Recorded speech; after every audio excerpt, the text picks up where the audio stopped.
Selamat datang di Selagi Bisa Podcast, sebuah podcast yang dibuat oleh seorang penyintas kanker lidah, yaitu saya sendiri, Hari Hartanto. Ya, selagi bisa, mari kita podcast. Ya, keren banget dah. Apa-apaan sih ini? Jadi apa itu Selagi Bisa Podcast? Ya, podcast yang kemungkinan besar ngomongin tentang apa yang ingin gue ngomongin aja. Seputaran pengalaman hidup, sharing bagaimana gue kanker dan sebagainya. Tapi mungkin kedepannya nanti akan lebih banyak gue akan berbagi perspektif gue sebagai orang yang pernah kanker ya, yang sudah di kemoterapi, sinar radiasi, melihat dunia ini apakah masih layak untuk ditinggali, atau jangan-jangan setelah melihat dunia yang makin wadaw, sepertinya lebih baik lu bahan di rumah sakit aja ya, atau gimana? Apakah perjuangan saya sia-sia? Tidak yang tahu. Jadi kedepannya gue akan cerita-cerita seperti itu. Tapi untuk kali ini episode perdana. Ya, dua-duanya. Episode pertama, selagi bisa podcast, gue akan ngomongin tentang pengalaman gue kanker pertama kali. Dan untuk terakhir kalinya tentunya, karena gue nggak mau lagi. Jadi bagaimana bisa gue kanker? Ini menurut analisa gembel saya sendiri, karena dokter sendiri juga nggak tahu kenapa bisa kanker. Pertanyaan mereka sangat basic, apakah Anda merokok? Tidak. Alkohol? Tidak. Oh ya udah, nggak tahu. Tapi kalau gue mau cerita, jadi gue tuh kanker tahun 2021, bulan September, tapi secara resminya itu tanggal 6 Oktober 2021. Karena tanggal segitu adalah tanggal di mana gue secara resmi jadi membership di Rumah Sakit Darmais. Mantap. Sehari setelah gue ulang tahun gue di tanggal 5 Oktober, di umur yang ke-30. Emang Tuhan baik sekali, pengen banget ngasih premis gitu dalam hidup gue, terima kasih. Ya, jadi keluhannya adalah waktu itu sariawan gue di lidah bagian kanan, tapi nggak sembuh-sembuh selama 2 tahun. Betul, kalau kalian nonton Somasi, gue ngomong itu digoblok-goblokin sama Om Deddy. Tapi memang itu kejadiannya. Tapi gue bisa jelaskan kenapa itu bisa terjadi. Kenapa bisa 2 tahun gitu. Kalau saya sebelum saya udah panik apa segala macam. Iya, gue paham. Tapi biarkan gue jelaskan dulu. Jadi dari 2015 kalau nggak salah, gue tuh udah terbiasa untuk makan itu ngedorong pakai lidah. Jadi gini, gigi geraham yang kanan gue itu tuh ada gap. Jadi kalau makan itu selalu nyelip tuh, daging, sayur, apapun itu selalu nyelip bagian kanan. Kan biasanya kita bisa gini-gini nih, gitu loh. Atau kan didorong pakai lidah gitu loh. Nah, setiap kali makan gue selalu gesek lidah gue, gesek sampai akhirnya berdarah, terus sembuh, gitu terus dari 2015 kayaknya. Gitu terus, tapi kan namanya juga kebiasaan ya kayaknya ya. Jadinya udah berdarah sembuh, udah berdarah sembuh. Gue kira ini akan menjadi sesuatu yang akan sembuh nantinya gitu.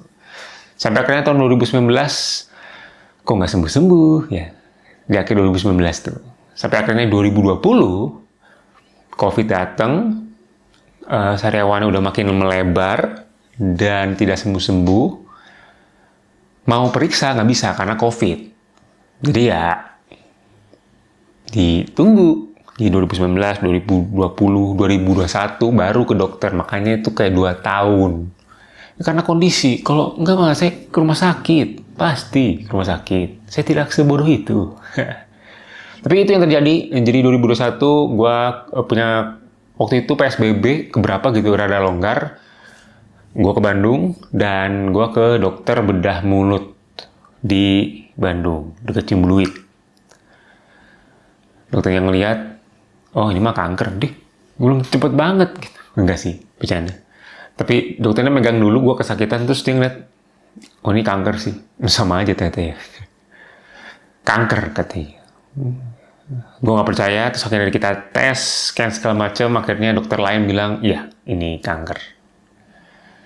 Dan gue yakin banyak yang bertanya kayak, terus respon lu apa?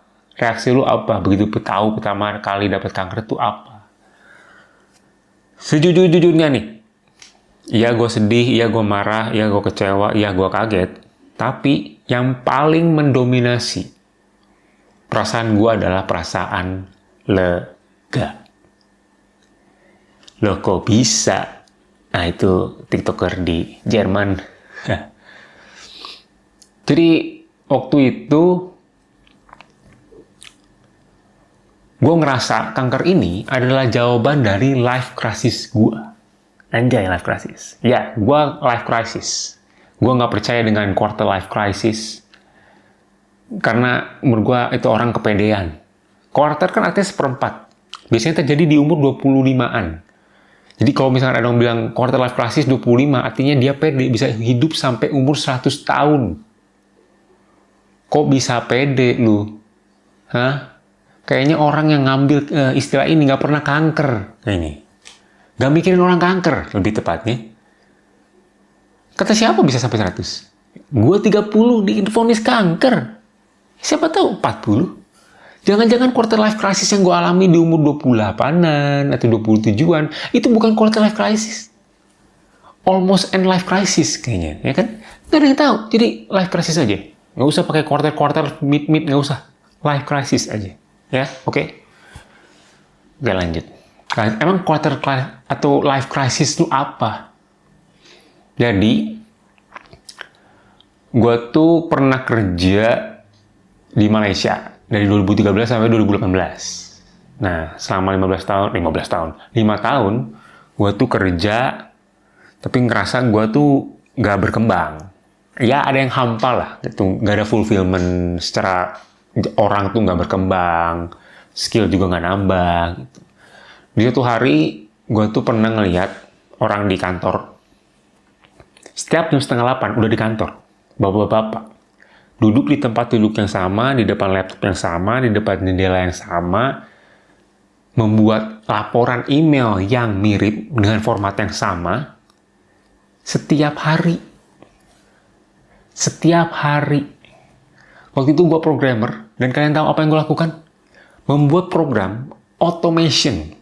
Otomatis untuk membuat laporan yang Bapak ini buat. Jadi program gua akan menggantikan dia. Dan umur Bapak ini kayaknya udah 35 atau mungkin mid 30 atau almost 40. Udah punya keluarga, anak, dan istri. Jadi gue paham kenapa dia mau bersedia melakukan ini terus-menerus. Gue respect tentunya. Dia mau melakukan hal yang rutinitas seperti itu karena gue bukan masuk merendahkan, tapi secara saintifik, katanya umur 30 ke atas, kinerja otak tidak sebagus ketika kita umur 20-an. Ya kan? Jadi, kalau gue bikin program, terus dia disuruh bikin atau belajar hal yang lain, kemungkinan besar susah untuk catch up, gitu. Tapi dia tetap akan stay di sana, kan? Karena punya tanggung jawab. Nah, gue, sebagai orang yang waktu itu masih lajang, dan masih merasa muda, gue ngerasa gue nggak mau berakhir seperti itu. Gue gak mau ngalamin yang seperti itu. Jadi gue galau.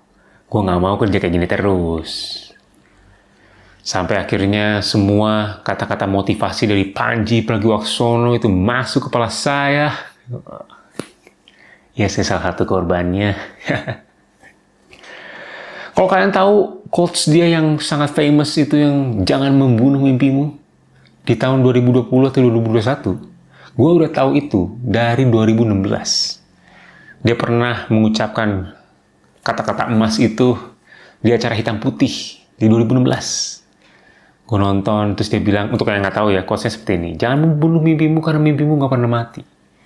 Lu bisa pukul mimpi lu. Mimpi itu akan jatuh dan hilang. Tapi ketika lu umur 60 atau mungkin 70, mimpi itu akan kembali dalam bentuk penyesalan. Keren. Di situ gue mikir kan, gimana nih, tidak, gimana ini. Apakah yang dikatakan oleh Bang Panji benar? Tidak mungkin dia berbohong, dia kan sukses. Akhirnya terpengaruh lah gue. Gue mikir lagi, mengulang merefleksikan diri hidup gue tuh sebenarnya pengen apa segala macem. Dari kecil tuh sebenarnya gue suka main game. Jadi mimpinya tuh antara gue pengen bikin game atau gue pengen kerja travel ke luar negeri dan dibayar. Jadi gue tuh travel beberapa negeri gitu kemana dan dibayar untuk kerja gitu. Gue pengennya kayak gitu. Kan Panji Pragiwaksono adalah Mr. World Tour. Kemana-mana, tur ke stand up kemana-mana dibayarkan gitu. Wah. Tapi waktu itu gue belum pengen stand up gitu. Gue nonton dari 2012. Tapi gue nggak pernah berniatan untuk jadi stand up comedian. Nggak, gue penikmat aja.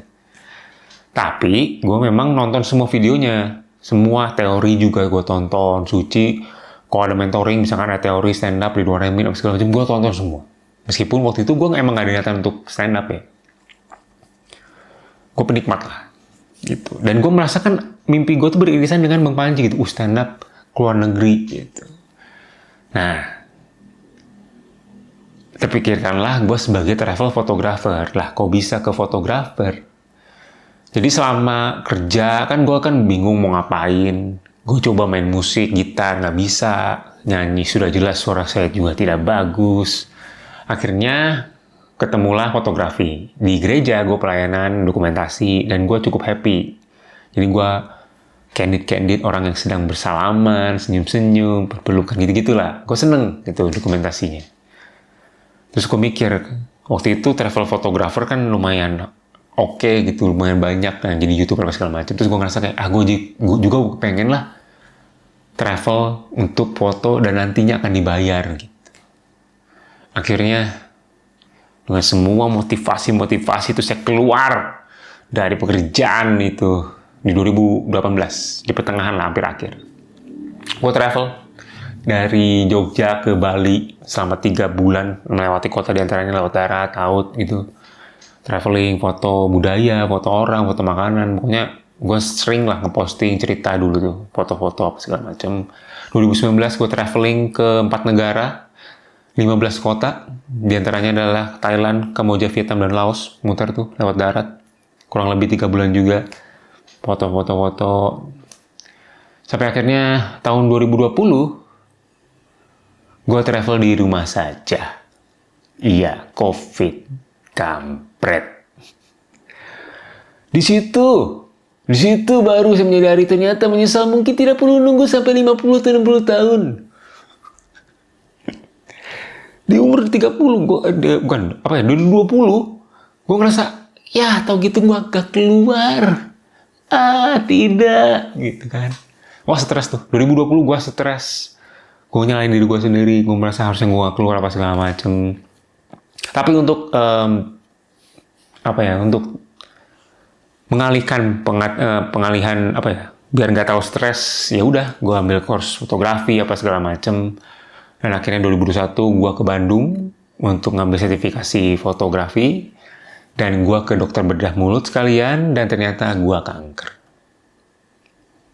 Di situ gue lega.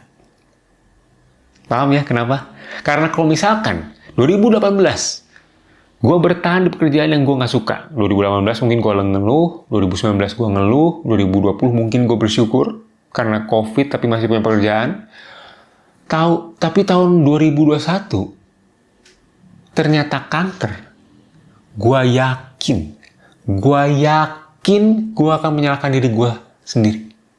Jauh lebih stres dari gue 2020. Gue yakin.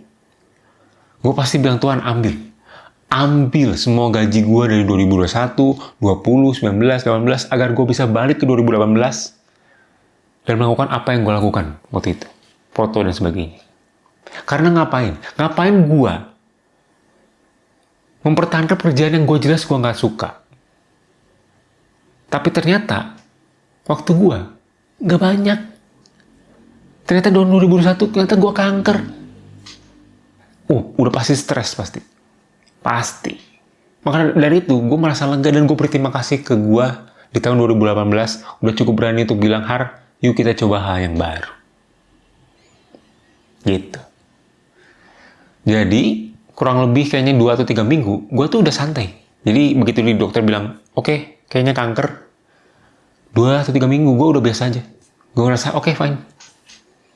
Untung gue udah travel. Ya kan? Untung gue udah ngelakuin sesuatu yang gue suka. Kalau mungkin ini akan jadi akhir hidup gue siap. Gitu. Tapi tentunya masih ada rasa takut. Karena waktu itu kan setelah di-scan ternyata ada di 2 tempat, lidah, ini di lidah sama di getah bening di leher. Dan lidahnya tuh di bagiannya tuh bagian kanan gitu. Jadi dipotong. Nah, dipotong aja udah takut nih. Kayak wah, dipotong. Nanti gak bisa ngobrol, gak bisa ngerasa lagi. Ini wah, pusing. Tapi kata dokter, ya kemungkinan besar sih kecil ya. Jadi nggak perlu ditambal. Jadi sekarang gue masih bisa ngomong meskipun potong ya. Meskipun ada sedikit cadel gitu. Nah, ketika itu sehari sebelum gue operasi, gue berjanji ke diri gue sendiri, kalau semisal kita setelah operasi, ternyata kita masih bisa ngomong, cobain stand up yuk. Cobain open mic aja dulu. Gitu. Karena balik lagi, gue udah penikmat stand up comedy gitu. Dan dari dulu memang sebagai penikmat yang udah cukup lama, pasti ada kepikiran lah materi-materi gitu yang dirasa mungkin ini bisa jadi materi. Tapi nggak pernah berani untuk open mic. Nggak pernah berani. Nah, mumpung kalau misalkan setelah operasi masih bisa ngomong, yuk kita lakukan apa yang menakutkan buat kita. Karena mungkin waktu kita nggak banyak.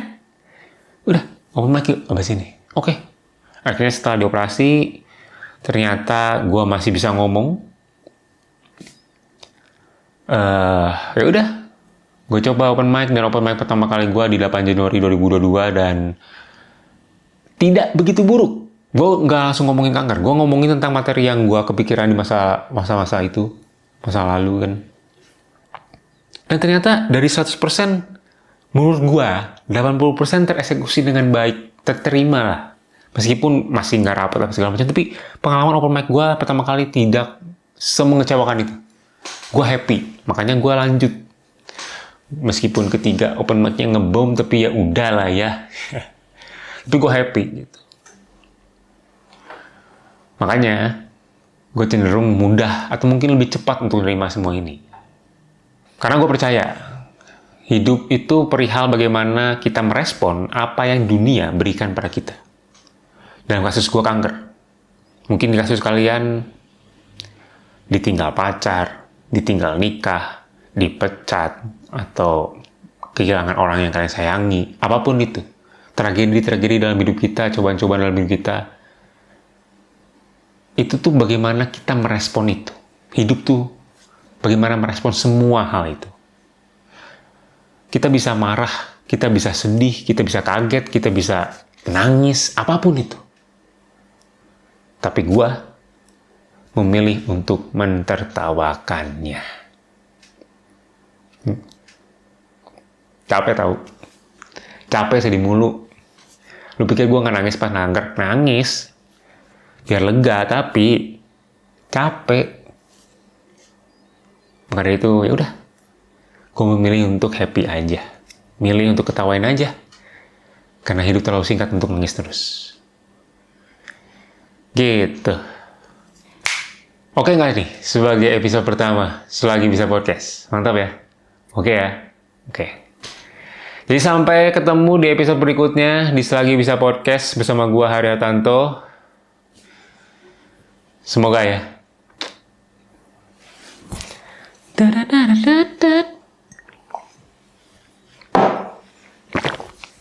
Itu kamar rumah sakit.